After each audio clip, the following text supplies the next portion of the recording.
Craft podcast, where we explore the art of creating accessible websites while trying out interesting craft beverages.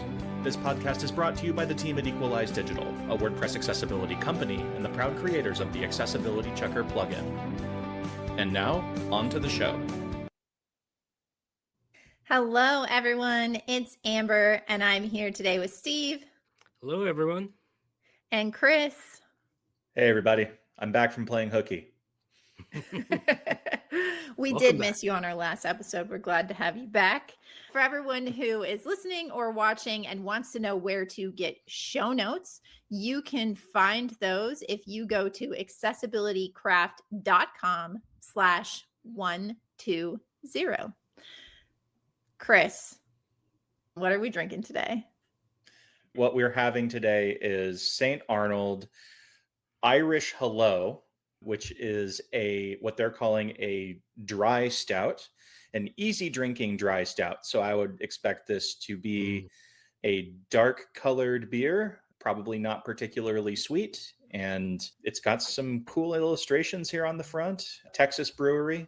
And I've never had this particular one from St. Arnold before, but I think they've been making it for a while and I've just never picked it up because I never think to grab stouts except for you, Amber. So we'll be giving this one a try today. So I love stouts. I guess I haven't paid much attention to a dry stout. So I had to look that up because I was really curious. What does that mean? So for anyone who's not familiar, a dry stout is something that is known to be lower in sweetness versus, like the chocolate stouts, or we've had a peanut butter stout before. They're usually made with roasted barley. So it'll have stronger coffee-like flavors and might be a little bit more light-bodied on the stout side. So maybe that's where that easy drinking comes from. It's going to be less like drinking oatmeal. I don't know. So apparently Guinness is a dry stout. I think most of us have had Guinness. So they're like so big now, it's not craft anymore. But this is probably a decent, fun beer to try for a conversation about Europe. Yeah. Well, let's crack these open. And I did get my Accessibility Craft pint glass, and I'm going to give it a pour so we can see it out of the can. Oh, awesome. It does say this is Texas's oldest craft brewery. It's quite dark.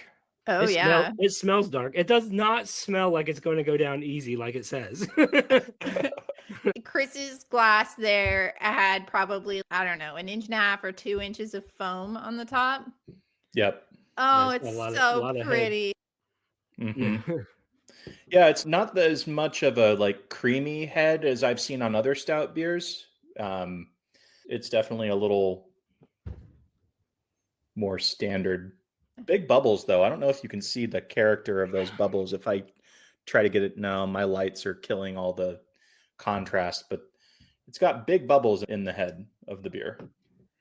I love stouts. And I always think it's funny because even if it's really hot out, I would be like, I'll drink a stout. And a lot of restaurants, especially down here, they don't keep them on tap or stock them in the summertime. Yeah.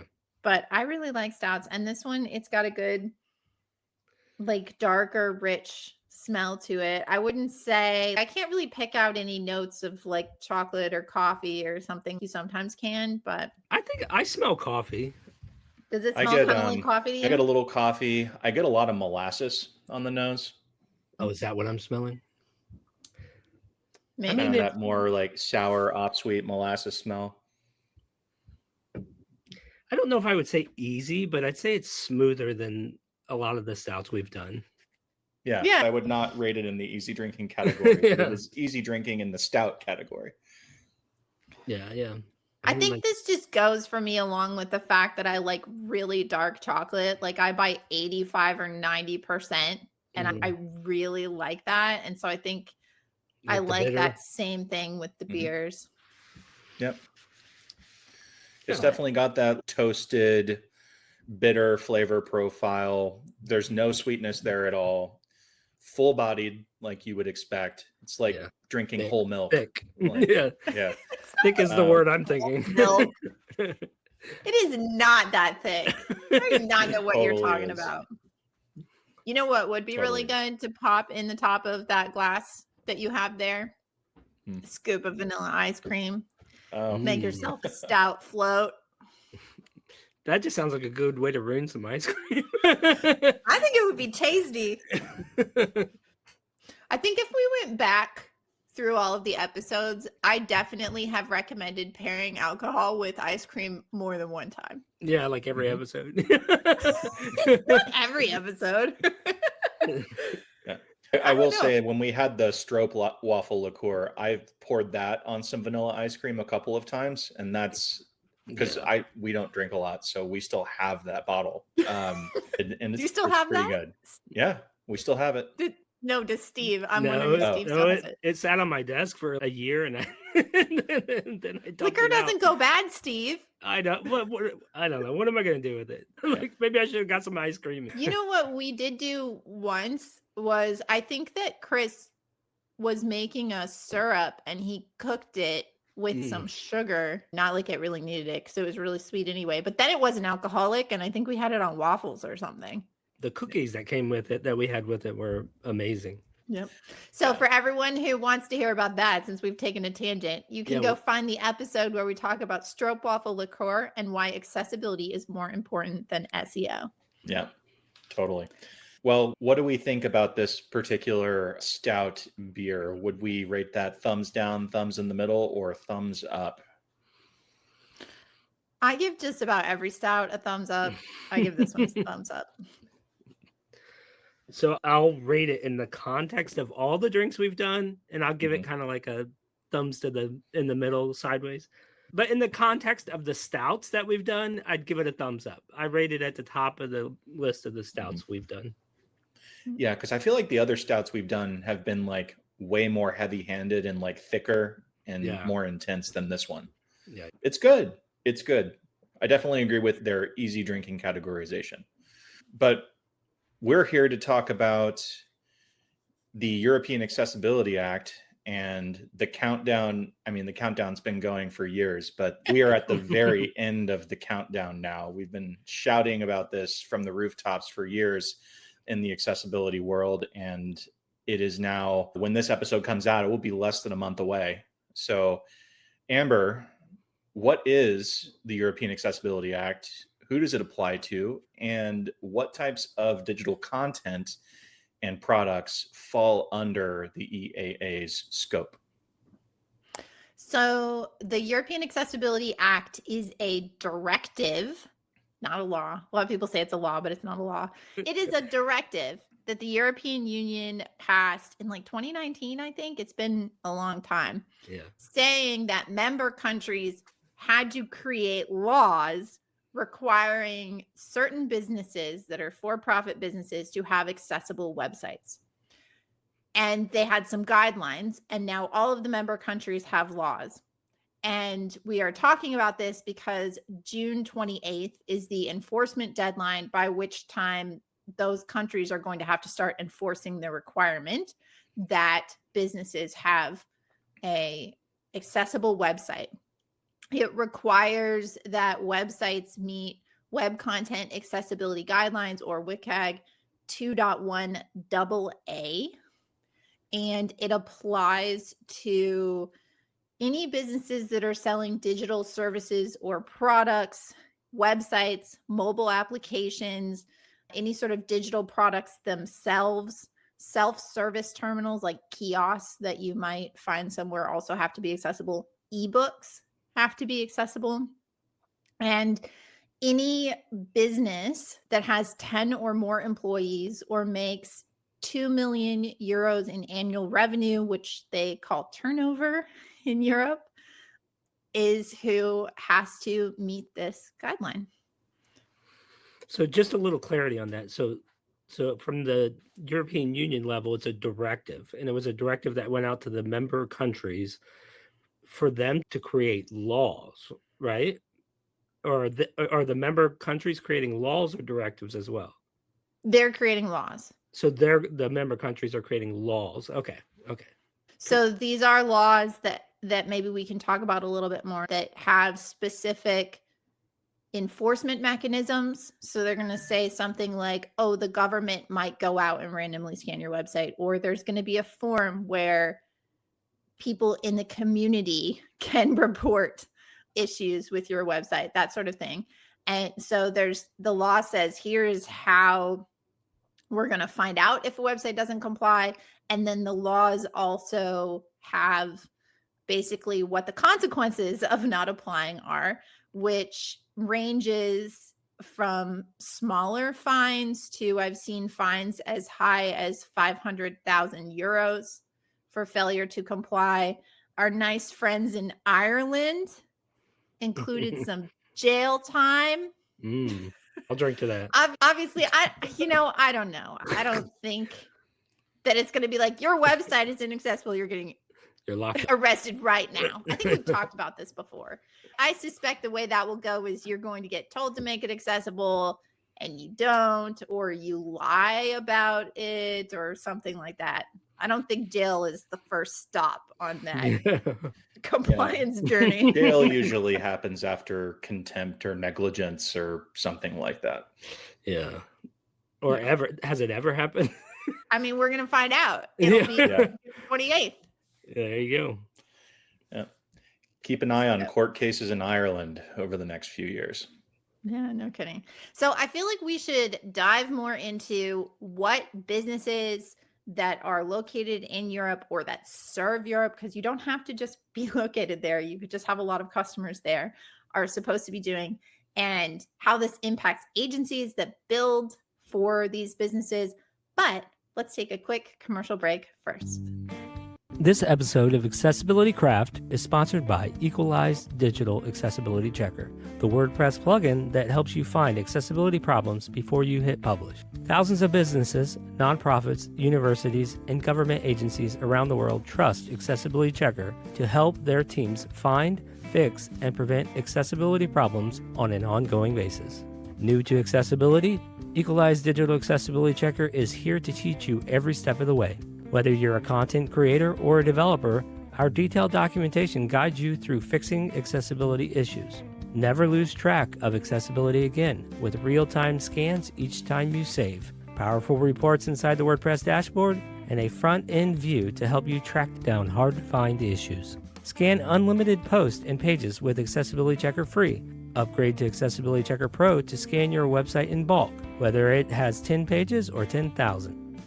Download Accessibility Checker today at equalizedigital.com/accessibility-checker. Use coupon code AccessibilityCraft to save 10% on any plan. So we're back. There are, depending on when folks are listening to this, how recently after we released it, 20 some odd days to become WCAG 2.1 AA compliant. This is the countdown. What can you do? It's the final countdown. In 20 days. Yeah. The NFL theme is playing in my head now. You're welcome. Yeah. Sound effects in this podcast. Yeah. I know. That would have been a perfect audio drop, wouldn't it? Do it when you edit the episode. There you go. I could. We'll handle it in post. This is a lot of the conversations I'm having with people right now. We're getting a lot of folks, particularly in Germany and in Lithuania, reaching out to us. I'm not sure if we'll talk about this later, but maybe those countries have more strict enforcement mechanisms than maybe some other EU member states. And that's why we're seeing a lot there. But I'm having the same conversation over and over, which is kind of trying to answer the question of what do I do? How do I start with this? And the reality is, at this point, when we're weeks away from an enforcement deadline, is you might have trouble finding an accessibility specialist who can quickly turn around with a full and comprehensive audit and give you a whole plan. And probably what you're looking at doing at this point, this close to the deadline, and this is assuming you've done nothing, is trying to start with some sort of very quick surface level evaluation. You could use a tool like Accessibility Checker or a different tool that works better for your systems or your CMS to get an idea of where you are. in terms of accessibility, just in terms of errors, warning counts, what the report's telling you, and that will give you at least a surface level glance at what your deficiencies are. And your very next step after you have an understanding of kind of where you're sitting with automated tests should be to try to get in touch with someone who can help you formulate a plan. But there's going to be components to that plan, and what most professionals are going to recommend, and I think is generally a sound approach, is to begin with evaluations and with remediation to try to identify all the issues and then fix them, and then follow that up with policy changes, accessibility statements, and ongoing training to try to make sure that with your policies and your practices and with how you're maintaining your website, that essentially you're able to maintain that accessibility over time. So first you attain it, then you maintain it. So, I mean, 26 days is not a lot of time, and we're coming down to the wire. But I mean, the question is, what can you do? Chris was just kind of talking to a holistic approach to that, but maybe there's something you can do in the next 26 days. If you're sitting here listening to this podcast, and by then, you know, if you're a business of 2 million euros of turnover, is that what we call it? Or you're a business of 10 employees, that's not insignificant. You may be able to put a little bit of a dent in this before the deadline. And what we've seen with accessibility is that kind of any effort towards it kind of goes a long way, and showing that you're paying attention or you're making an attempt to be compliant.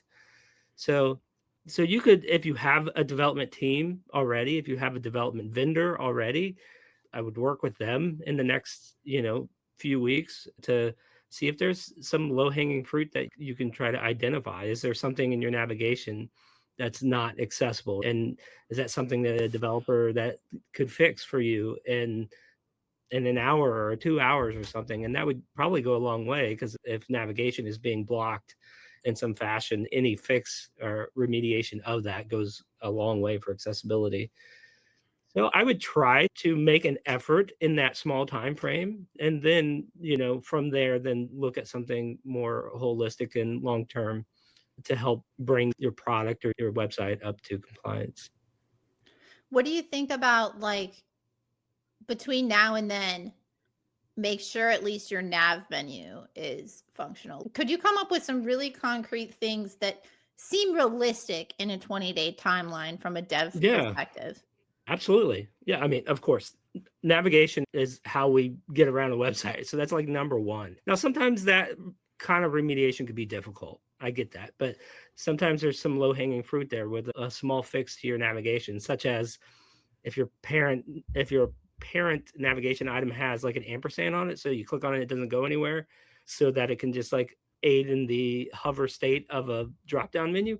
Maybe just throw a link in there. Like, it doesn't, if you have a link in that top one, that is helpful, that it just doesn't go anywhere. I think it's like with anything with accessibility, it's what you prioritize, right? And, with some countries are enacting some pretty strict laws, it is worth putting some priority on these things. But aside from the navigation menu, things in your header, things in your footer, because those are global elements that are going to be a net benefit throughout the whole website. If you have some accessibility problems, maybe with the way the alt tag is on your logo, or some links in the footer, and say your website has 200 pages or 100 pages, you basically just remediated 100 pages with a couple global changes.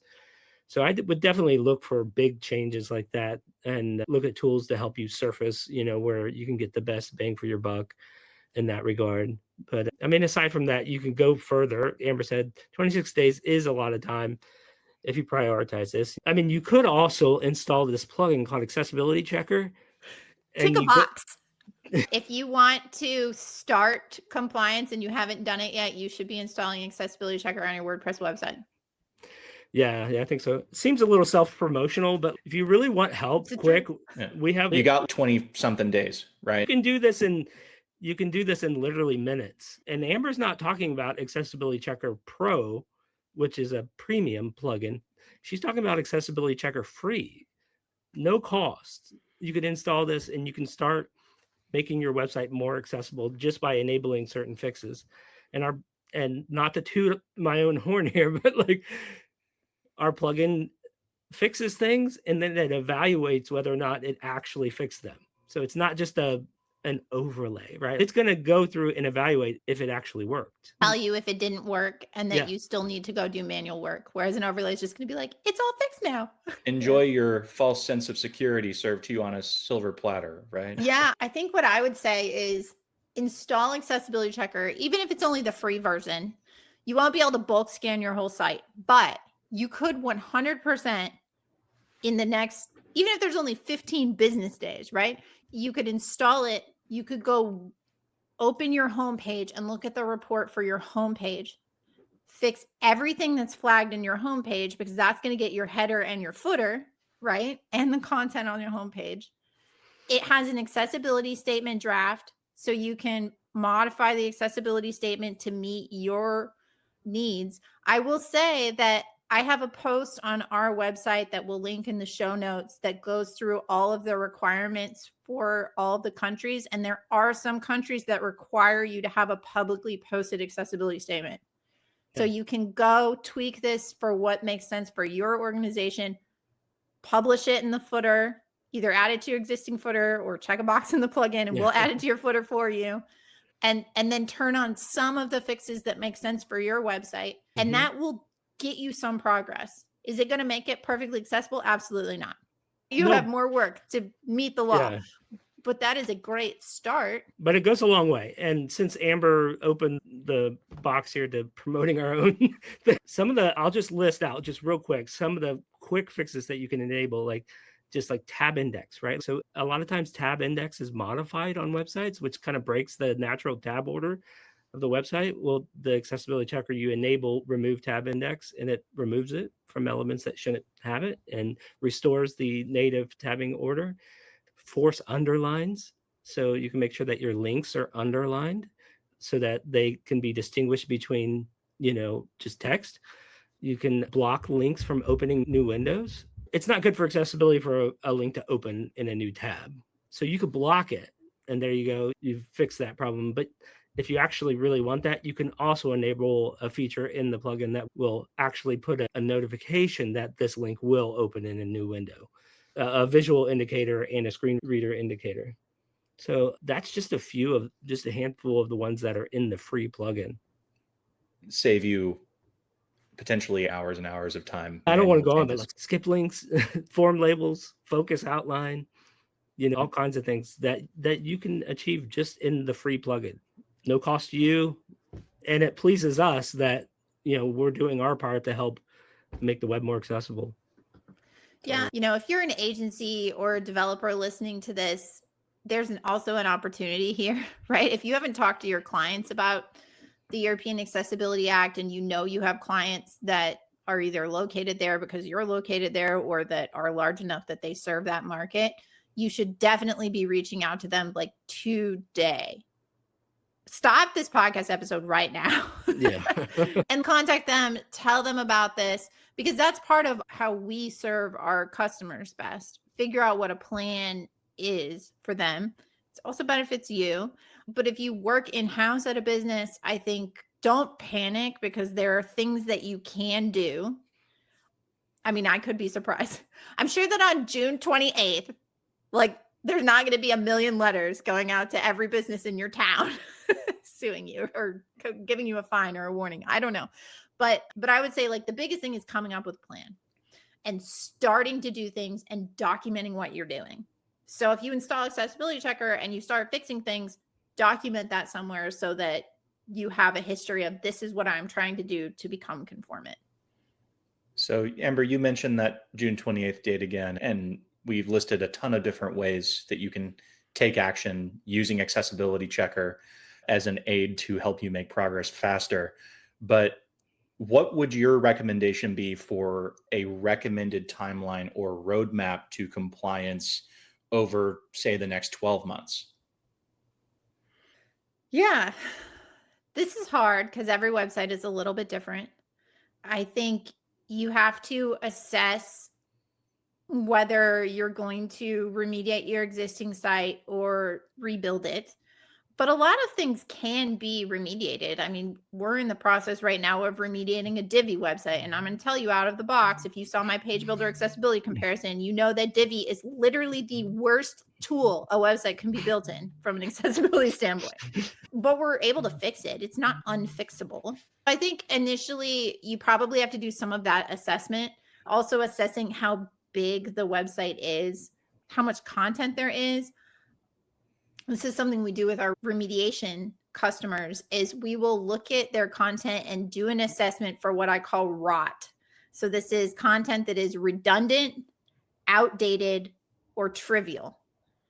So for example, your event calendar post about some meetup that you held in 2009 does not need to exist on your website. You don't need to spend time fixing accessibility problems in it, adding alt text to that graphic about the image, like all that kind of stuff, because the reality is you could probably tell by looking at your analytics solution that you're using that literally no one goes to that page.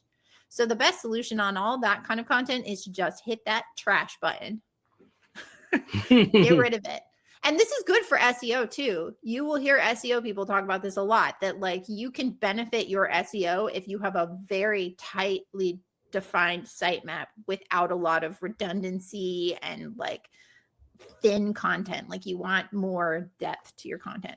So I think you have to do some of that initial assessment, and probably a timeline is anywhere from 5 to 12 months, depending upon how much content you figure out that actually needs to be remediated and how much is dev and how much is content.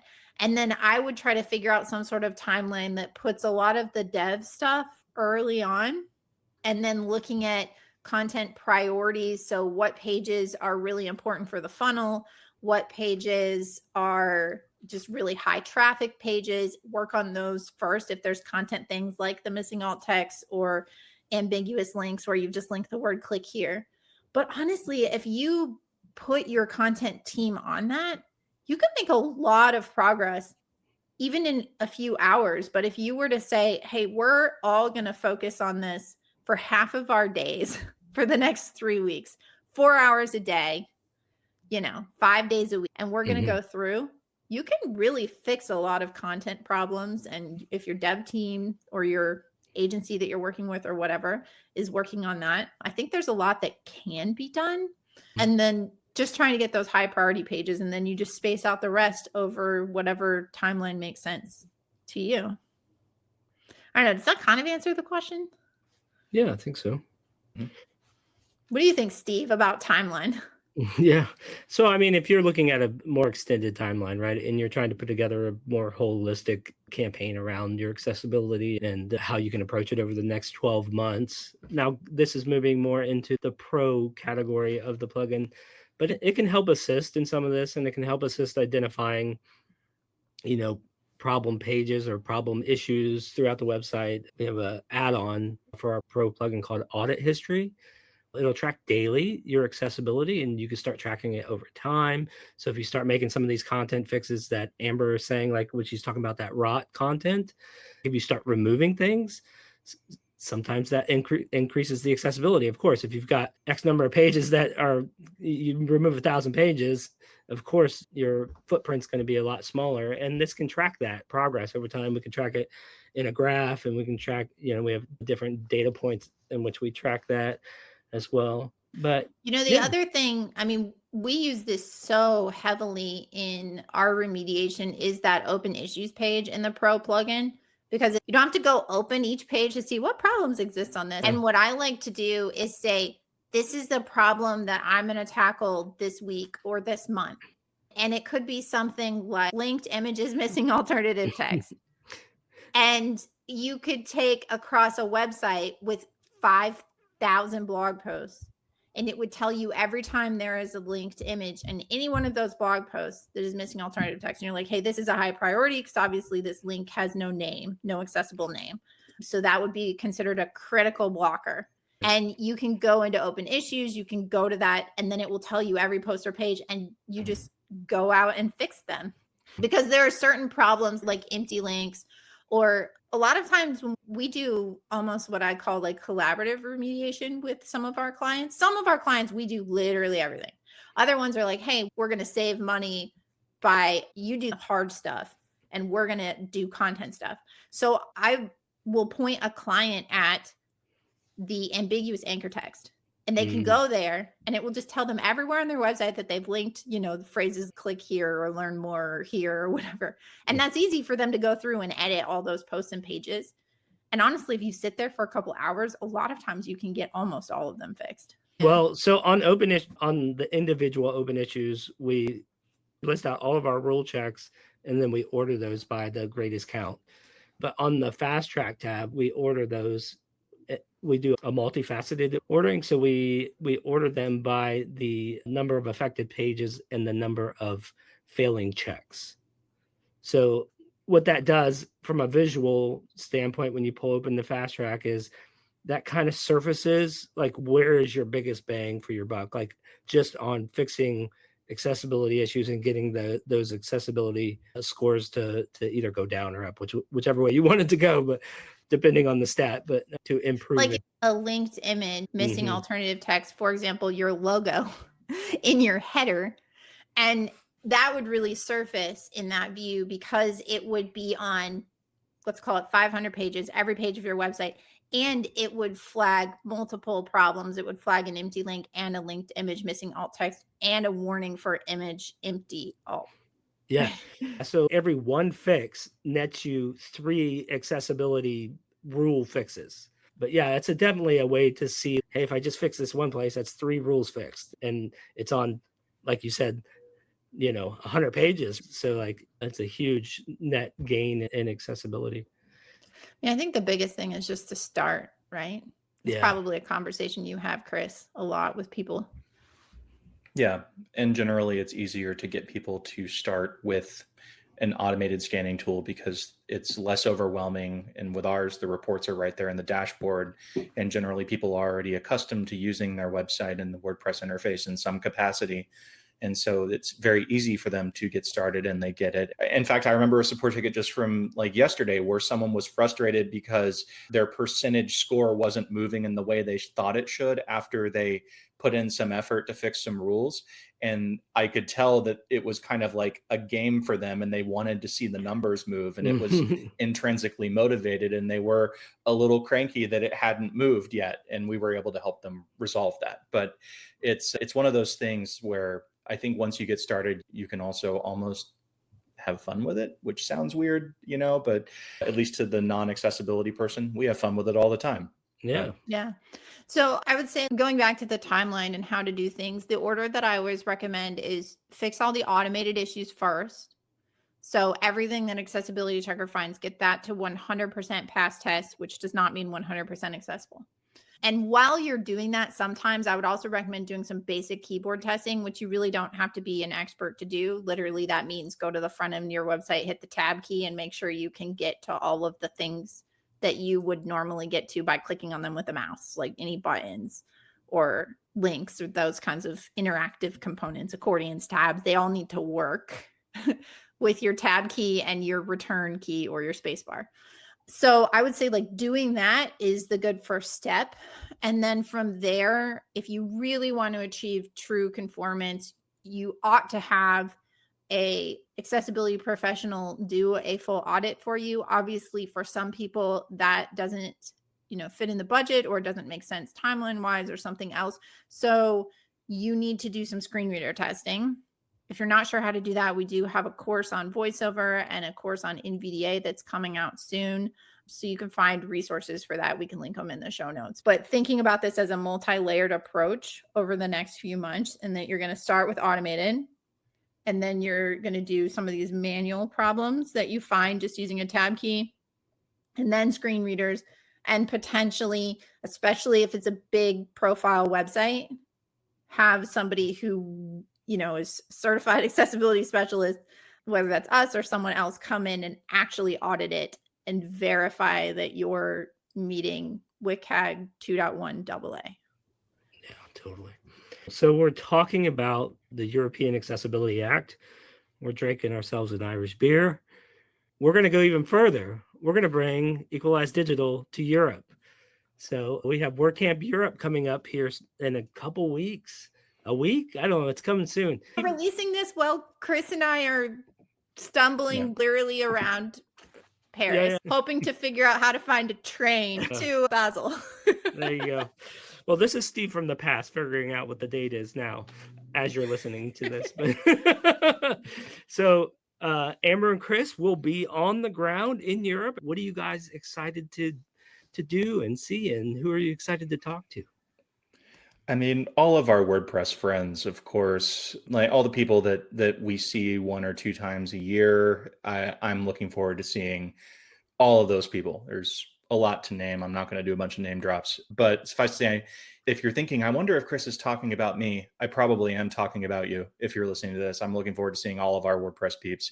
But beyond that, I'm just looking to speak to as many impacted companies as possible in the WordPress ecosystem, whether they're an e-commerce company or a event bookings company who has a WordPress website and they're concerned about the EAA, to a WordPress plugin company who's concerned if their currently inaccessible plugin or solution is going to suffer with sales and cancellations because they're not accessible and this law is coming out, to hosting companies that want to find ways to help their customers and their end users tackle legal compliance in some way, whether that's through education or through providing tooling or guidance, because we're here to make the web more accessible. We all know that this directive is here. It's not going anywhere.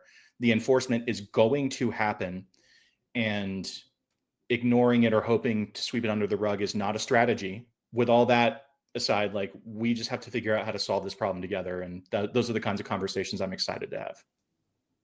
So I also am looking forward to WordPress community, all those people who feel kind of like extended family that we only get to see virtually, and getting to see them in person. I love Contributor Day. Contributor Day is one of my favorite things about WordCamps, probably because I have this inner bleeding heart that just wants to help everyone and volunteer. I'm always trying to get people to come to the accessibility table. You don't have to know accessibility. So if you're listening to this on the way to WordCamp Europe, come to the accessibility table.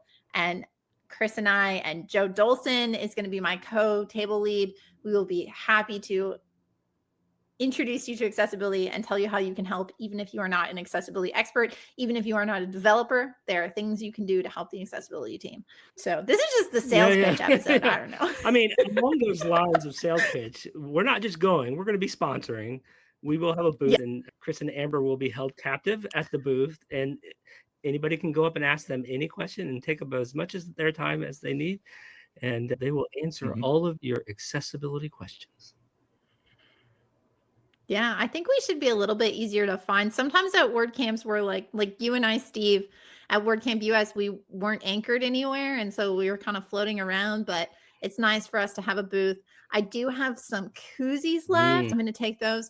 I got Braille Legos again, because everyone loved the Braille Legos. But this time I went international. So I have 2 boxes of English Braille, a box of Spanish, and a box of French. So you can enter to win some Braille Legos in a language of your choice, which is super fun.